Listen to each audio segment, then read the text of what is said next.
December 8, 1883. As McMaster urged on his trusty mount, his thoughts drifted back to his friend Dakota.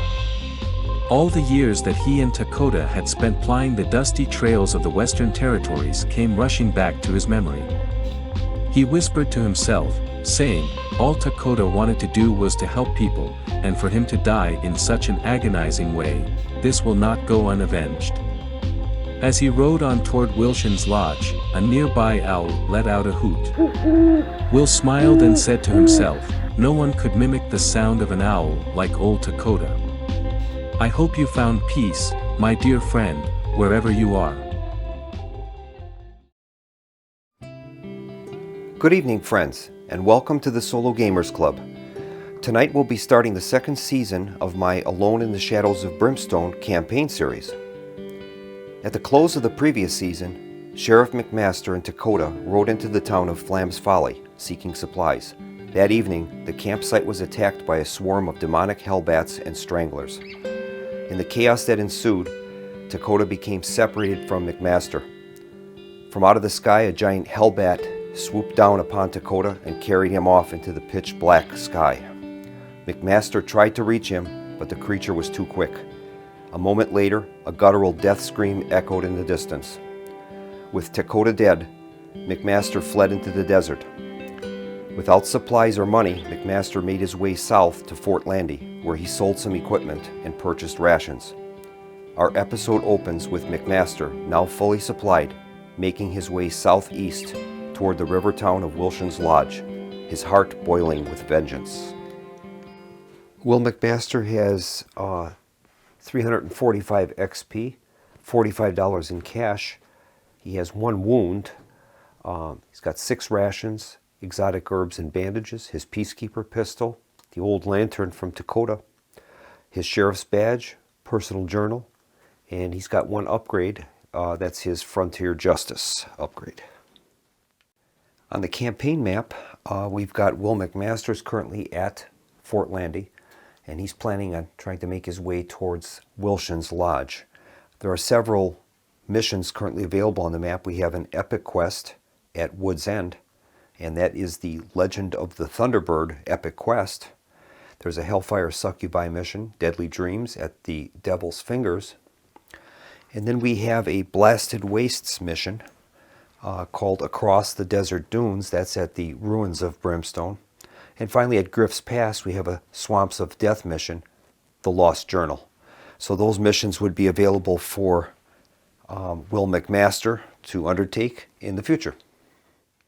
Overall, I'm fairly happy with how the campaign rules are working out. I'm enjoying playing the game in a solo manner, and I do like the randomness that the solo rules add to the system. So I'm pretty happy with that. I certainly wasn't expecting to have Dakota lost at Flam's Folly. I'd been very careful to that point to have the posse stay in the hotels. And just so happened that that particular time in Flam's Folly, I was trying to save some cash, have them stay at the camp, and you saw what happened. We had a random roll that Dakota ended up getting killed. So anyway, I'm overall pretty happy with the solitaire rules, and we'll see what happens on this. I'm going to try to see if I can get some allies for Will McMaster in Wilshin's Lodge, and see if we can rebuild a posse. All right, we're at the Overland Travel display. Will McMaster is at Fort Landy. He's making his way to the southeast to Wilshin's Lodge. He'll be traveling along a light brown path. That's a recognized trail. We're going to select him, obviously, as the guide. He's the only member of the posse. And he'll select his travel pace. He'll travel at a normal pace. There's no speed issues that would affect him to be any reason to go any faster or slower. And then next, his supplies. He's going to consume 2 rations, and that will keep him in supply during the current move. And now we're going to resolve our travel hazards. Okay, I'm going to roll a D8.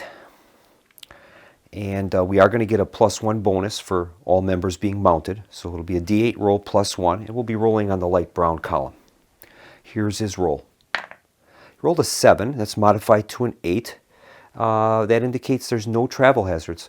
So Will McMaster has safely reached the waypoint near the Cowan River.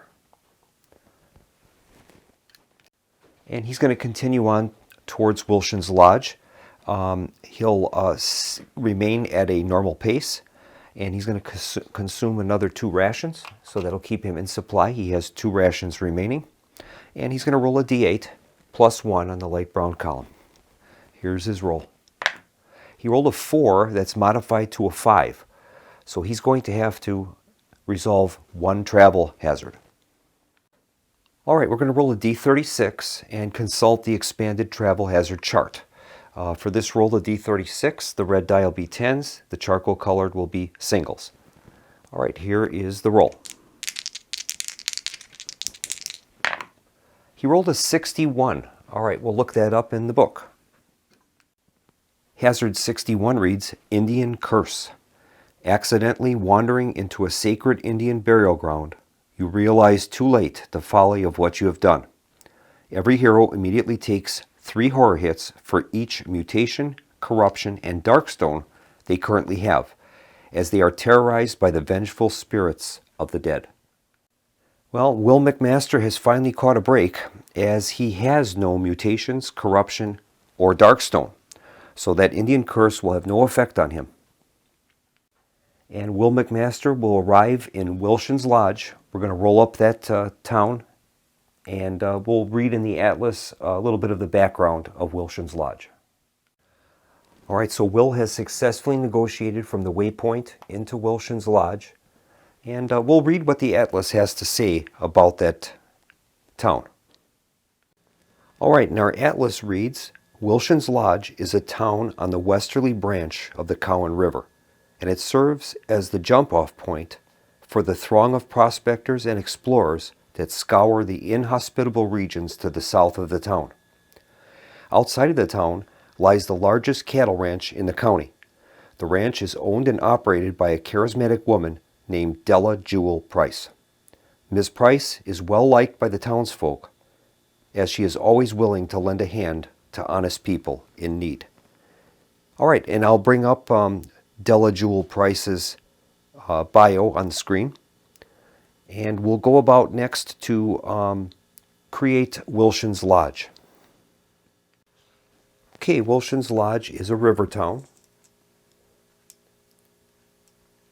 It has a thriving market, so the town will always include a street market, and we'll place that in position 1.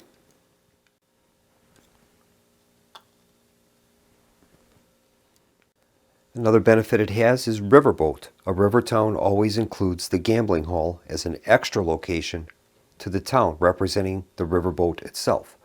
All right, we'll place that off to here on the side. It's also a wealthy town. All prices in town are plus $10. Also, whenever a hero gains gold from gambling, selling an item, or selling darkstone shards, they earn an extra $10. And then it allows river travel. And that's a special kind of travel that posse can undertake at a cost of $50 per member. The posse may move from the river town they occupy to any other river town on the map in a single move. And hazards are prohibited during that movement, so you're protected from hazards. And now we're going to go about and construct our town. We'll place the daily event deck in its spot. And then we're going to roll a d20 and we'll find out the town size, either small, medium, or large. Okay, here's our d20 roll. Rolled a 14. That's going to be a medium-sized town. All right, we'll populate the rest of the town locations. So we'll give our town location stack a shuffle. And then we have to place out a total of 6 locations. So the first one is a sheriff's office, Indian trading post, church, smuggler's den, and finally a frontier outpost.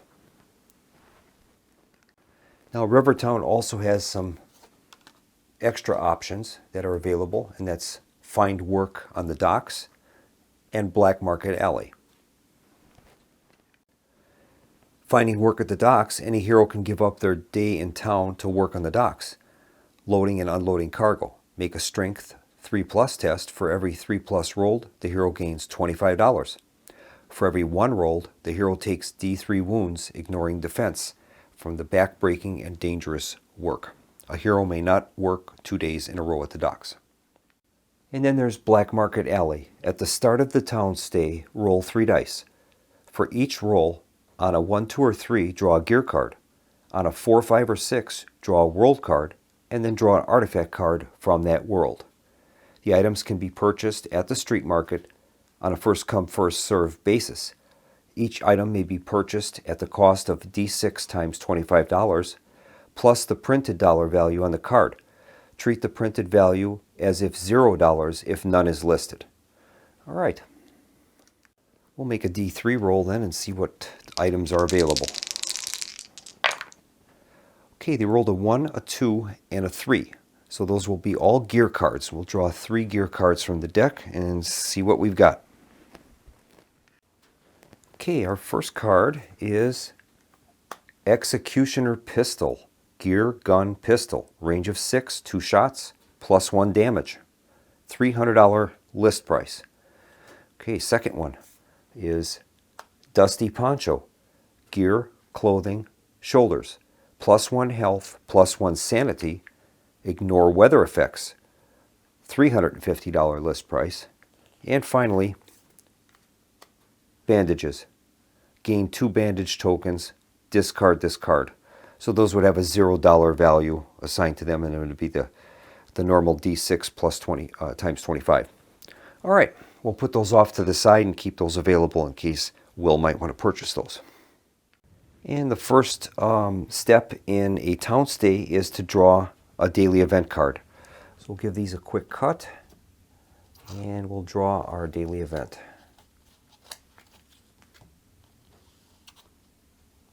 Okay, and that's revealed to be Lurking Evil. Town daily event. There's something evil lurking in the shadows. You can't quite put your finger on it, but it's there. You can feel it. When rolling on the location event charts today, the heroes roll D8 plus 1 instead of the normal 2D6. All right, so we'll leave that at the top of the daily event stack, and that will be an active card during today's playthrough. We'll set our days since last event marker on 1, and then Will is going to have to decide if he's going to stay at the hotel or the campsite. And I think based upon what had happened at the campsite last time, Will is going to spend the $10 and stay at the hotel. So we'll deduct $10 from him. That'll leave him with $35. And Will is in need of some money, so I think he's going to take advantage of the find work at the docks. So this will allow him to make a strength 3+ test. His strength right now is 3, so he'll have 3 dice. And for every 3 or greater, he's going to earn himself $25. And we don't want to see any 1s rolled. Okay, here's his roll. He got 3 successes with no wounds. That means that he has earned himself $75. That's outstanding. We'll add that $75 to his total, and that will give Will $110.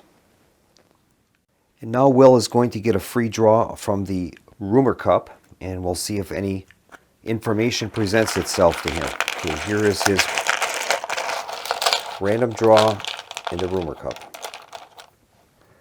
And he has a mission. It is a Crimson Hand mission, Black Ritual. All right, we'll find out where that is located on the campaign map. All right, we're going to consult the mission location table. I'll bring that up on the screen, and then we're going to roll a d20, and we'll find out where that mission will become available to him.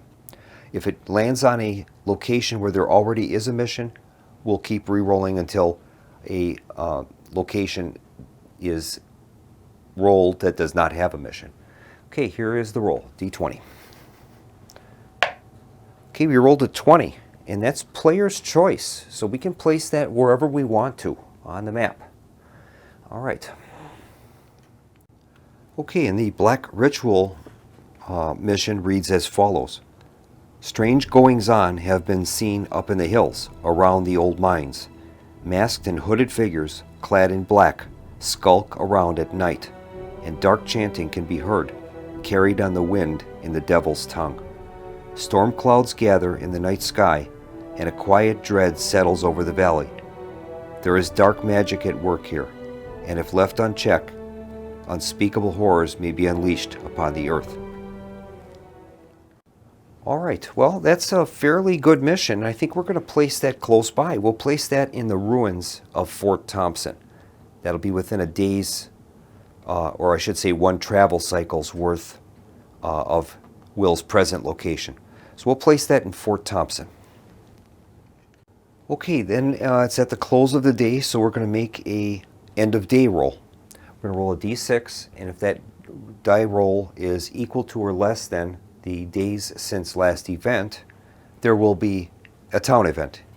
If it's higher than that value, that number, then there isn't. So, okay, here's the roll. You rolled a 2, so just barely, but there is no town event for today.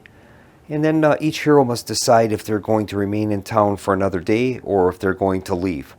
And I think Will is going to remain in town, and he'll... Okay, we're just about ready to start Will McMaster's next stay in Wilshin's Lodge. Before we do that, I have one bookkeeping error I have to attend to, and that is river towns are wealthy towns, and all prices in town are plus $10. I should have paid an extra $10 for my stay in the hotel yesterday, so I'm going to pay an extra $10, and that will leave McMaster with $100. And I'm just going to try to remember that everything is plus $10 in a wealthy town. All right, I've formulated a plan for Will McMaster's stay in Wilshin's Lodge. I'm not certain if this is going to be able to be executed or not, but I think I'm going to want to try to do this. On today's stay, I'm going to visit the street market, and there I'll be able to purchase rations. And I'm going to make an attempt for these bandages. I can gain 2 bandages for the cost of a D6 times $25, so I could get those relatively cheap on the black market. That would cover today's stay. The next day, I'm going to rest in the hotel. And a part of my resting rules is I have the choice of either healing D3 wounds, or if I don't have a grit token, to acquire a grit token. And once I have that grit token, I'm able to force a non-player character encounter with a NPC from the town or on Will McMaster's personal NPC list. And I'm hoping that through that interaction I'd be able to acquire an ally to aid me in my next mission. I'm planning on taking the Crimson Hand mission, Black Ritual, at Fort Thompson, and I'm going to see if this will work out. In the event that that does not work out, my alternate plan is to visit the sheriff's office. And from there, I would be able to, as a law hero, I'd be able to join a manhunt. And that would possibly earn me some XP and some reward money. The problem with that is that ends my stay in the town. So from there I would have to travel out. So I'm going to see how this goes. I'll take this one day at a time, and we'll just see how that works out. But that's the plan that I formulated for Will. All right, we're going to advance the days since last event to 2, and then we will begin with a town daily event. The Lurking Evil card is now discarded, and we'll draw our next town daily event. And that is revealed to be Rolling Tumbleweed, Town Daily Event. Just another day on the frontier of the Wild West. Tumbleweed and wide open sky as far as the eye can see. Every hero may heal up to 2 sanity damage. Well, I don't have any sanity damage, but it also says if in a specialty town, roll once on the daily events chart for that type of town. All right. Okay, on the back side of the specialty towns is a daily events chart for that town. And we're going to make a D6 roll, and then we'll see what the special event is in Wilshin's Lodge. Okay, here is our D6 roll, and we'll see what happens. Roll's a 6. It reads, I've got just what you need. For today only, all black market alley items are sold for their printed dollar value. Ignore the D6 times $25 extra. Well, that's very interesting because the bandages then would be free if that was the case, because they have no dollar value on them. I'm going to have to look into that and see if that is true. Yeah, I guess that is true. I don't see anything in the rules to prohibit that. So I guess it would be, you could quantify it as McMaster knew someone at the street market and they gave him the bandages for free, maybe, in lieu of a favor in the future or something. So I'm going to just rule it that way. That's good. We'll have to decide on our lodging now, and I'm going to take the hotel, and that will cost me $10 plus the extra $10. That'll be $20. That'll leave Will with $80 in cash. Now we're able to visit a town location, and McMaster is going to choose to go to the street market. And we'll make a roll on that street market location event chart. I'll bring that up on the screen. And that's going to be a 2d6 roll, and we'll find out what happens. Okay, here's our roll. Rolled a 10. Fortune teller. Wandering into a shop, you find yourself across the table from a fortune teller, ready to predict your fate.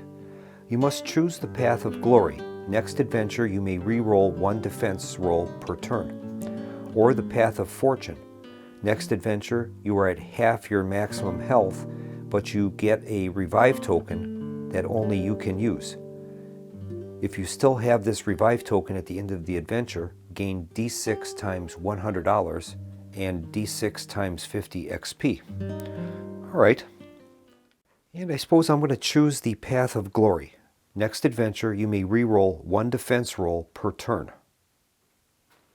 I'll make a note of that and add that to Will McMaster's card. And now that we're at the street market, I'm going to take advantage of the I've got just what you need special daily event, and we're going to get those bandages. And based on that, there's no cost involved. So like I had said, you could argue that this is some type of a friend of his or acquaintance, and there's no cost involved. So I'm going to gain 2 bandage tokens for no cost. And now Will's going to purchase some rations. Now the rations would normally cost him $5 per ration, but in this case it'll be $15 per ration. He's going to purchase a total of 4, and that'll cost him $60. That'll leave Will with $20 in cash. And I think that'll end his visit at the street market, and we'll move on to our rumor token draw. So we'll give these a little mix and draw one. Okay, he draws a basic mission for a few Darkstone more. Okay, now those basic missions keep reoccurring. Those get put back into the draw pile. Those will always be available during the campaign. So now we'll go to the campaign map and find out where that mission becomes available. Okay, we're going to consult the mission location table, and we're going to roll a d20. Find out where that mission becomes available.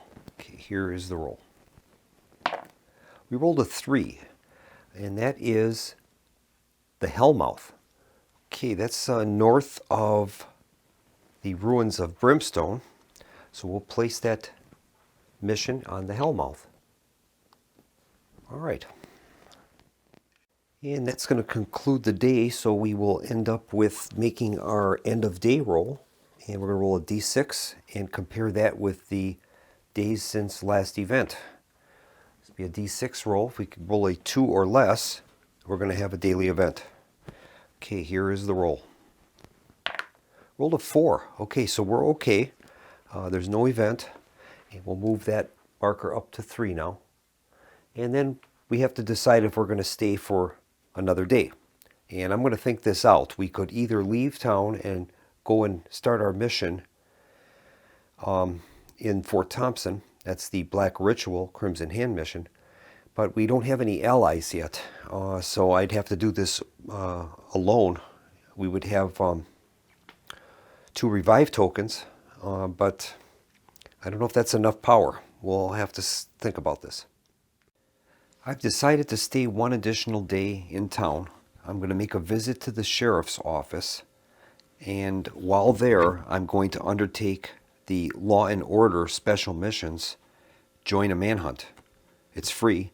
It will end my location visit, though, and it reads, you ride out with the posse of local lawmen to hunt down a wanted criminal on the outskirts of town. So I think I'm going to try to do that. That would earn me XP plus money, and then from there I would commence overland travel towards Fort Thompson and undertake that Crimson Hand mission. I think that's what I'm going to do. All right, so I'm going to start with a event card. That one's gone now. Here's our daily event. And it reads, Strange Lights Overhead, Town Daily Event. A bad omen to be sure. Any heroes that choose to stay at the campsite today may only roll a single D8 on the campsite hazard chart instead of a normal 2D6. Okay, we're going to select our lodging. I'm going to stay at the hotel. That will cost me $20. That's the last $20 that Will has. He's spent now. And from there, we're going to make our location visit at the sheriff's office. We'll make our location event roll. It's a 2d6 roll, and we'll see what happens. Here's the roll. Rolled an 11, and that reads, we need 6 men. Mount up. We've got a job to do. Every hero at the sheriff's office that is not law or holy immediately gains the Become Deputized bonus. Then any hero that joins the manhunt today gains double any XP and gold earned. Well, he is a law keyword, so that won't apply to him. So what he's going to do, though, at the sheriff's office, he's going to undertake Join a Manhunt. And I'll bring that up on the screen. Limit once per town stay. This ends your location visit. You ride out with the posse of local lawmen to hunt down a wanted criminal on the outskirts of town. Make a cunning 5+ test to track the outlaw down. For every 5+ rolled, you find one of his bandit crew, gaining 20 XP. If at least 1 6 is rolled, you are also able to track down the outlaw and have a shootout to bring him in. Roll 2d6 and subtract your initiative to find out how many hits you take in the gunfight. Each hit does 4 wounds. Rolling defense as normal. Unless KO'd, you capture the outlaw, gain 25 XP, and D6 times $100 reward. So I think we're going to try that. Okay, McMaster has a cunning of 4, so he'll be rolling 4 dice. And we're looking for rolls of 5 or greater. If we can get at least 1 6, we will have found the outlaw and we'll go into a gun battle and see if we can take him down. So, okay, here is the roll. Well, we rolled 2 5s, so we have 2 successes. So, although we didn't find the outlaw, we were able to capture 2 of his bandit crew, which earns us 40 XP. And that moves us up to 385 XP. And per that manhunt mission, we are exited out of the location. So we're on the outskirts now, and we'll have to undertake overland movement. Okay, so we are on the outskirts of Wilshin's Lodge, and we're going to undertake overland movement. We're going to take this well-traveled, recognized trail towards the Fort Thompson location, and then if we can reach there, we'll undertake the Black Ritual mission.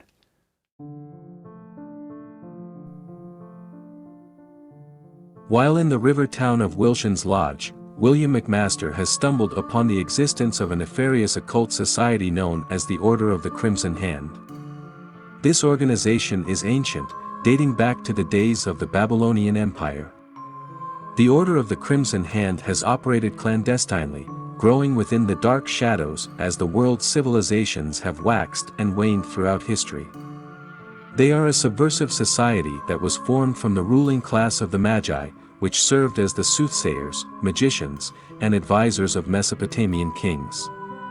The ruling body of this order is obsessed with acquiring ancient and mystical artifacts, and gathering occult texts to further their wicked agenda of the subjugation of all societies, peoples, and nations.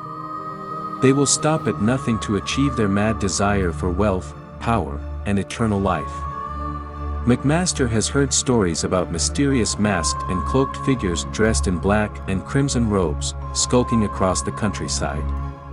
Several of the locals have told stories of horrifying rituals being performed up in the hills around the ruins of Fort Thompson. William is convinced that this organization is real, and that it is directly involved in the strange phenomena that have plagued the region since the Brimstone disaster. He has decided to travel alone to the Fort Thompson ruins and uncover the truth, not only about the identity of these individuals, but the dark rituals that they carry out. Okay, Will is going to be undertaking overland travel. He's moving from Wilshin's Lodge to Fort Thompson, and he'll try to undertake that Crimson Hand mission. So we'll begin by, we've selected our travel path. That is going to be a recognized trail, light brown. He is going to be the guide, obviously. I'm a little leery about this, traveling into a mission with one individual. We'll have to see how this goes. I'm going to have the two revive tokens, but I hope this goes well. We'll see what happens. The travel pace will be normal. I'm going to select a normal travel pace, and I'll consume some supplies. 2 rations will keep me in supply. That leaves me with a total of 4 rations remaining. And then we're going to make our overland travel roll. We're going to roll a D8. We get a +1 for mounted, and we'll see how many hazards we have on the way to the mission. Okay, here is the roll. D8 +1. Okay, we rolled an 8 total. 7 + 1 is 8. On the light brown is no hazards. So we arrive at Fort Thompson, and we're ready to undertake the Crimson Hand mission, Black Ritual.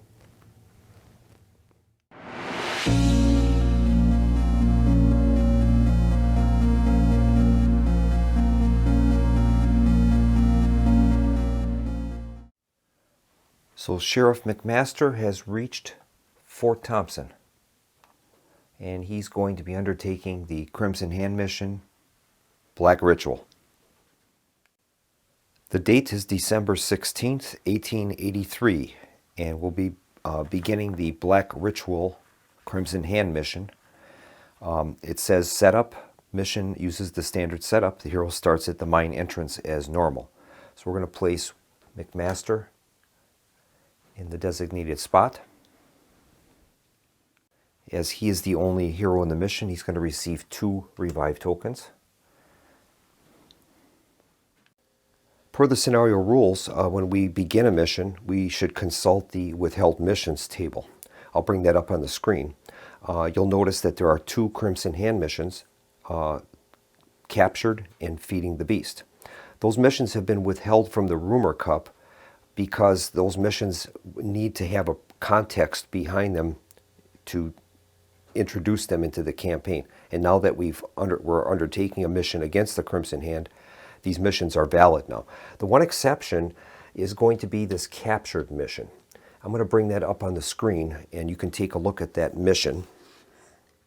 The captured mission is different than some of the other missions in that the posse actually begins the game inside the mine. And they're attempting to escape from their captors. So if that mission is drawn while we're in a city, we're going to assume that Crimson Hand operatives have captured the posse, thrown them into a prison room, and that's how the scenario will begin. So it'll be handled slightly differently than a normal mission. There's a few types of missions like that where the posse begins already in a mine, and we'll handle those in that manner. So we're going to add these tokens to the rumor cup, and those could be drawn in the future.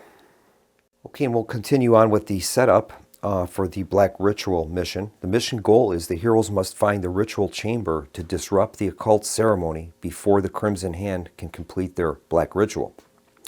Special rules will be in place. There is an enemy theme. So we're going to be using the Crimson Hand enemy theme. Normally we would be rolling for a theme, but in this case, whenever a mission has a theme dedicated to it, there's no roll. We will use that theme. So the Crimson Hand theme is in place.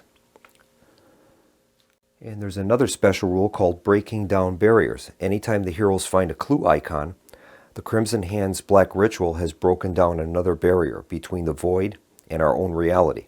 We would immediately draw D3 darkness cards, adding +1 for each previous clue already found during the adventure. And our objectives are to find the ritual chamber. When the hero posse marker reaches the space marked 11 on the depth track, the heroes have found the door leading to the objective room. If the map tile is a passage, one random exit from that passage leads to the objective room. Place an end cap on any other exits.